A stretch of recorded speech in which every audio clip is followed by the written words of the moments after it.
Boa tarde, né? Muito obrigada pela oportunidade. É sempre um prazer aí estar tentando contribuir de alguma maneira para informar o público e os meus colegas profissionais. Está todo mundo com muita dúvida, está uma situação bastante complicada, tanto para a gente quanto para a população, que todo mundo tem dúvida. Você vê gente andando de máscara sem precisão, você vê profissional de saúde sem o equipamento de proteção. Então o objetivo seria principalmente focar nos profissionais da saúde para a gente tentar normatizar isso. Então o primeiro aspecto é em que circunstâncias você vai estar atendendo esse paciente. Você está no seu consultório? Você está num pronto atendimento? Num serviço de pronto atendimento é importantíssimo, eu acho importante a Secretaria da Saúde correr e estabelecer uma regra de triagem nos serviços de pronto atendimento. Não dá para ficar as pessoas com sintomas respiratórios, gripais, ainda que sejam leves, misturados com as pessoas que estão com um infarto, que estão com um derrame, que estão com um atropelamento. Então, é urgente que a gente separe esses públicos e aí sim nós vamos falar do EPI. Então, EPI, que é o equipamento de proteção individual, para os casos de sintomas respiratórios, portanto, uma pessoa que tenha febre, que tenha tosse, que tenha coriza, que tenha dor de garganta. Agora, nesse momento, todo mundo vai ser suspeito de corona. E nós vamos ter que tratar essas pessoas com as precauções. Quais são elas? Então, para você chegar próximo dessa pessoa, para você examinar essa pessoa, você vai ter que se paramentar completo, ou seja, óculos, gorro, máscara.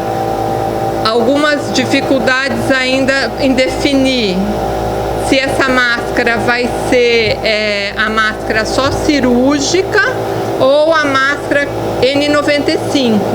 O ideal seria que fosse N95, mas a gente não tem nesse momento ainda estoque para todo mundo. Então, se você vai só atender esse paciente sem fazer nenhum procedimento, entubar, aspirar, nada que possa espirrar, vamos dizer, secreção do paciente em você, por enquanto a gente pode pensar em a máscara comum.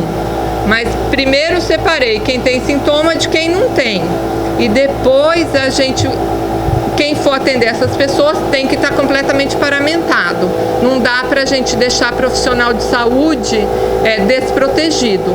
Precisa proteger. A classificação de risco, ela já existe, ela é bem clara. Quem tem atendimento prioritário é a pessoa que está com um quadro grave de falta de ar, de muito cansaço, cianose, que é as mãos mais arroxeadas. Essa pessoa tem prioridade. Agora, se você tem um quadro leve, a prioridade é te tirar do meio daquela multidão, daquelas outras pessoas, do aglomeramento, não é te atender. Então, a gente tem pedido muito para os pacientes e também para os meus colegas, de alguma maneira, tentar priorizar, fazer uma sequência para que não fique muita gente junto. E a prioridade, aí aquela classificação de risco vai depender dos sintomas. Se o paciente tiver com falta de ar, ele sempre vai ser prioritário, independente se ele tem um quadro viral ou não. Os estudos mais recentes falam que ele fica bastante tempo em superfície. Bastante tempo em algumas superfícies, dependendo da temperatura, dias. Então, é importante atender uma pessoa, teve risco de exposição à secreção, precisa higienizar toda a superfície onde ela teve contato. Tempo de incubação é o quê? Do dia que eu encontrei o deputado com vírus até o dia que eu adoeci. Esse é o tempo de incubação. Então, esse tempo varia até 14 dias. Algumas pessoas têm falado em menos tempo. Então, em geral, 7, mas pode ser um pouco mais longo o período de incubação, que é do dia que eu tive o contato com a doença ao dia que eu adoeci. O critério de colher o exame, que é o que define que você tem a doença com o coronavírus, ele é um exame que está muito difícil de conseguir. está cada vez mais limitado, não só no Brasil, como no mundo inteiro.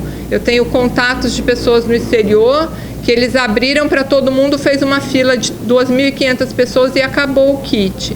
O Einstein começou a atender demanda espontânea, já não está conseguindo mais atender. Então, o critério atual, que foi o último, assim, isso está sempre em movimento, porque estamos numa epidemia em movimento, nós só vamos colher dos casos graves. A gente não vai colher de pessoa que teve o contato, ou que está com medo, ou que está com um sintoma leve. Por quê?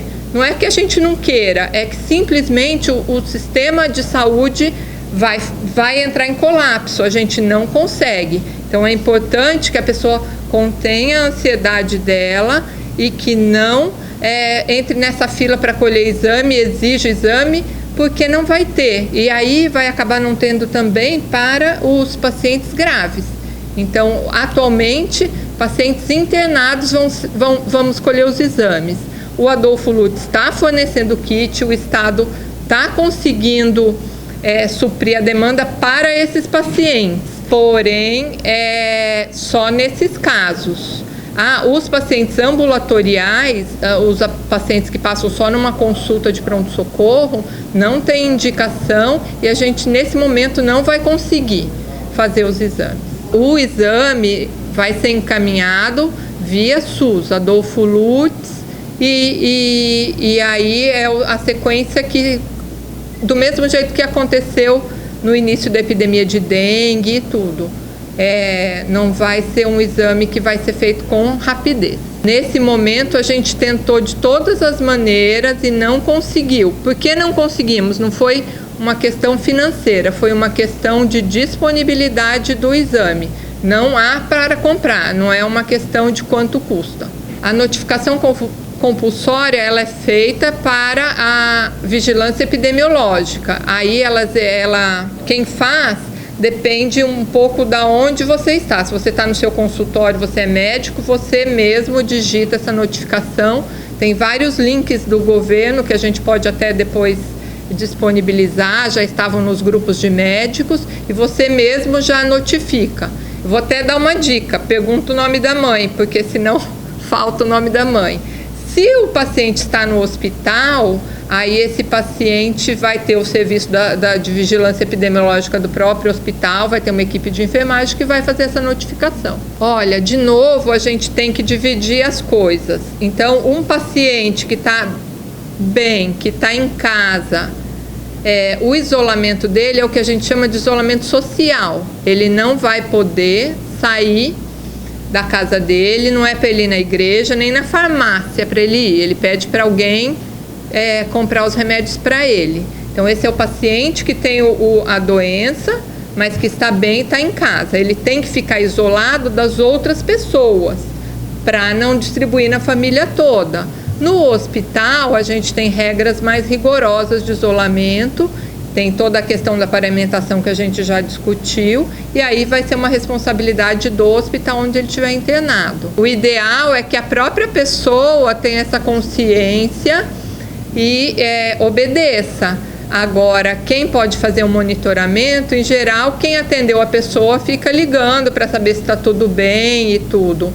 Mas o que a gente sabe hoje é que teve um decreto do Sérgio Moro e que se essa pessoa não obedecer e alguém souber, ele pode inclusive ser obrigado, assim, legalmente pode ser punido. E se fosse na Europa era 135 €, ninguém ia fugir. Mas o monitoramento eu acredito que fique a cargo de quem atendeu, e no caso da notificação, talvez a vigilância desses primeiros casos consiga monitorar se a pessoa está cumprindo aí o isolamento. Mas, de novo, aproveitando, né, que a gente está falando para muita gente, cada pessoa tem que ter a consciência de que precisa ficar isolado, não é uma brincadeira, a gente está com muito medo, a gente sabe o que vem aí. Se vocês veem as informações da Europa, são muito assustadoras, então o indivíduo tem que ter a responsabilidade de cumprir esse isolamento. A alta vai ser quando acabarem os sintomas e depois de 14 dias. essa que vai ser dado a alta. Se ele não tem roupa privativa, ele não pode atender esses casos. Ele precisa ter roupa privativa para atender esses casos. Ele precisa comprar avental, ele precisa comprar máscara, ele precisa ter óculos, luva, álcool gel, sabão. Se ele não tem isso, ele fecha o consultório dele e não atende. E o serviço público a mesma coisa. Se a gente não tiver um equipamento de segurança mínimo ou máximo, nesse caso o ideal seria máximo, a gente não deveria trabalhar, porque a gente vai adoecer. Todos os casos que a gente soube de contaminação de profissional da saúde, em outras epidemias ou em outros casos que tem esse mesmo tipo de transmissão, que é as secreções todas estão contaminadas, elas aconteceram na hora que o profissional foi tirar a paramentação, porque ele próprio se contaminou, ele errou a sequência. Então, eu acho que é um pouco inútil eu falar essa sequência aqui, tem inúmeros vídeos orientando, mas assim, o meu papel aqui é demonstrar a importância disso, não pode brincar, porque a gente levar a mão com o contato do doente ou com o contato do avental, a face, a nossa via aérea, a gente vai se inocular. Então a última coisa que você vai mexer é no seu rosto, na sua máscara, no seu óculos. Você primeiro desparamenta tudo e depois de higienizar as mãos, você vai tocar a sua face. Se conseguir, meus amigos cirurgiões falam, eu não toco a minha face, que eu sou cirurgião. Eu falo, eu não sou, eu morro de medo de colocar minha mão na face, porque é uma coisa assim, todo mundo viu aqueles vídeos, né? A pessoa falando, não toque a face, lambe e tal. É difícil fazer essa sequência, mas esse é o ponto que eu acredito ser o mais importante para o profissional de saúde que vai estar na linha de frente. Aprende a botar roupa, mas aprende com mais cuidado a tirar essa roupa, esse equipamento. Senão a gente vai se inocular. Eu acredito que a preparação do corpo não exija nenhum cuidado especial, porque as pessoas que preparam o corpo sempre usam, independente da causa da morte, elas usam toda a proteção individual e tudo. O que me fez pensar recentemente é a questão do velório. Por quê? Porque as pessoas da família dessa pessoa que morreu, todas tiveram contato. A gente não consegue, nesse momento de tanto sofrimento, de tanta dor, falar, você vai ter que ficar em isolamento. A pessoa vai estar lá. Então, eu acho que a gente vai ter que planejar os velórios nesse período de outra forma, porque o que pode acontecer? A pessoa vai ao velório, abraça a família inteira, beija a família inteira, fica horas lá próximo, que é o nosso costume, que é a nossa cultura, mas depois essa pessoa cai em si e fala, meu Deus, eu posso estar contaminada, e aí fica um problema. Então, nesse momento, por mais difícil que seja, todas essas situações de velório enquadra como qualquer aglomeração.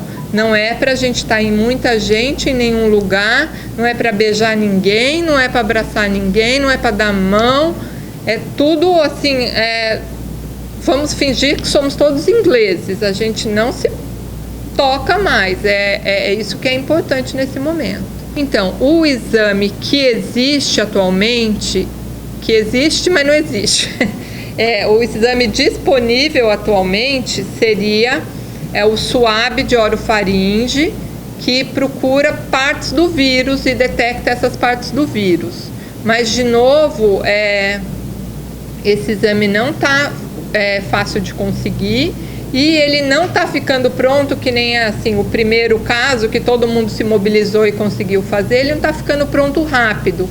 Então, a importância desse exame, ela perdeu um pouco, porque o que adianta a gente descobrir que era corona depois de 5 dias? O que a gente tem que saber é que tem que se proteger, que tem que cuidar do doente, do mesmo jeito que se fosse qualquer outra infecção respiratória grave.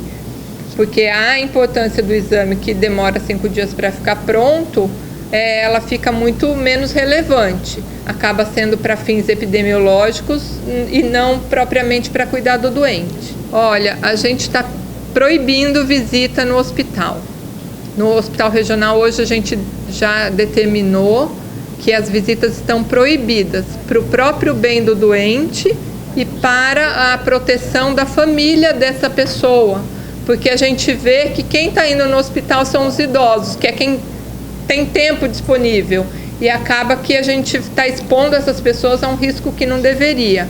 Então, o Hospital Regional de Assis proibiu visitas, e no serviço privado a gente não consegue interferir 100%, mas a gente tem tentado orientar para que as pessoas não frequentem o hospital. O hospital é só para o doente e uma companhia se for necessário, porque a gente vai acabar expondo pessoas saudáveis a um risco desnecessário. Olha, a gente ainda não elaborou uma orientação oficial. O que a gente tem pedido por enquanto para os colegas é suspenderem as cirurgias eletivas, que é cirurgia que não envolve risco para o paciente, ele pode aguardar, por exemplo, uma cirurgia de catarata, uma cirurgia de vesícula, se não tiver complicada, uma cirurgia, mesmo uma cirurgia bariátrica, a gente tem pedido para adiar todos os exames que também não tem pressa, que são exames de rotina, a gente tem pedido para adiar. Essa foi a recomendação, inclusive, do Conselho Federal de Medicina, mas ainda não é, vamos dizer, uma restrição, é uma orientação. Doutora, qual o sintoma mais importante do corona? Olha, todos são mais ou menos iguais, assim. O que chama atenção é febre, dor de garganta e tosse. Agora eu não consigo te falar qual que é mais importante, porque geralmente vem tudo junto. E assim, uma coisa que sempre me perguntam é: dá para saber se é gripe? Tem uma tabelinha andando por aí com umas bolinhas, que a gripe é mais febre, a outra é mais tosse, a outra... Não tem como saber como cada pessoa vai se comportar. Aquilo é uma variação olhando uma população. Agora, quando é uma pessoa na sua frente, você não vai ter como saber que vírus está lá. Diferente do influenza, que a gente viu várias pessoas adoecendo, mas não foi todo mundo de uma vez. Agora a gente tem um vírus que é muito mais contagioso, que espalha com muito mais facilidade, e é a catástrofe que a gente está vendo na Europa, na China. Eles ainda conseguiram conter, e muito mais recurso, muito mais rapidez, mas na Europa está sendo uma catástrofe que eu, nos meus 50 e poucos anos, nunca vi. Uma situação que a gente tem que proibir a pessoa de sair da sua própria casa, ou multar, ou... As pessoas estão saindo com papelzinho, uma situação de guerra. Hoje minha amiga botou lá, ela tem que sair com papel falando onde ela mora e para onde ela está indo. E que tem que ser farmácia, mercado. Não é que a gente não tem nenhum caso, a gente não tem nenhum caso confirmado. Até a gente conseguir confirmar, voltar esses resultados e tudo, há aquela questão da progressão geométrica. Vai fazendo assim, assim, assim, assim, e vai ter muita gente. A princípio, as crianças, não é que elas não peguem, mas em todos os lugares em que a gente analisou, as crianças têm tido quadros muito menos graves. Os idosos e as pessoas com outras doenças, como hipertensão, doença cardíaca, doença já respiratória, têm tido muito mais gravidade.